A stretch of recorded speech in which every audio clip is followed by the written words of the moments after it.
ജനിച്ചു വീണ ഉടനെ ആ കുഞ്ഞിനെ ഇല്ലാതാക്കിയത് എങ്ങനെയെന്നത് ഇന്നലെ തന്നെ യുവതി പോലീസിന് മുന്നിൽ വിശദീകരിച്ചിരുന്നു.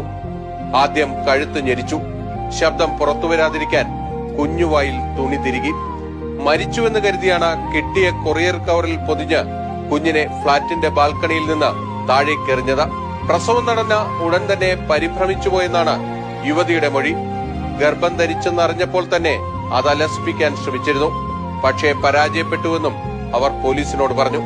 ശ്രദ്ധിക്കേണ്ട ഒരു കാര്യം എന്ന് പറഞ്ഞാൽ യുവതിക്ക് പേരില്ലാട്ടെ. യുവതിയുടെ പേരാണ് യുവതി. നമ്മൾ അതിനെ യുവതി എന്ന് മാത്രം വിളിക്കാൻ പാടുള്ളൂ. എന്നൊരാണാണ് ചെയ്തെങ്കിൽ അവന്റെ കുടുംബശാസ്ത്രവും അവന്റെ ജാതകവും അവന്റെ വീട്ടുകാരുടെ പേരടക്കം ഇപ്പൊ പുറത്തു വന്നേനെ. ഇപ്പൊ യുവതി ആയതുകൊണ്ട് യുവതിക്ക് പേരില്ല. പിന്നെ ഈ പറ്റാത്ത പണിക്ക് എന്തിനാണ് നിൽക്കണത്? അതായത് ഇപ്പൊ നോക്കാൻ പറ്റൂലെങ്കിൽ ഉണ്ടാക്കാൻ നിൽക്കരുത്. ഇത് ഉണ്ടാക്കി കഴിഞ്ഞിട്ട് എന്തോ ഭയങ്കര അറിയാണ്ട് ഉണ്ടായിപ്പോയി, അതുകൊണ്ട് പിന്നെ അത് അലസിപ്പിക്കാൻ നോക്കിയപ്പോഴത്തേക്കും പറ്റിയില്ല എന്നൊക്കെ പറയും. എന്ത് പറ്റിയില്ല എന്ന്? നിങ്ങൾക്ക് എന്താണ് പറ്റാത്തത്? ബാക്കിയെല്ലാം പറ്റുമല്ല, ഇത് മാത്രം നിങ്ങൾക്ക് പറ്റൂല. എന്നിട്ട് ഉണ്ടാക്കി കഴിഞ്ഞിട്ട് പിന്നെ കൊല്ലാനും വീടിന്റെ മുകളിൽ നിന്ന് താഴെടാനും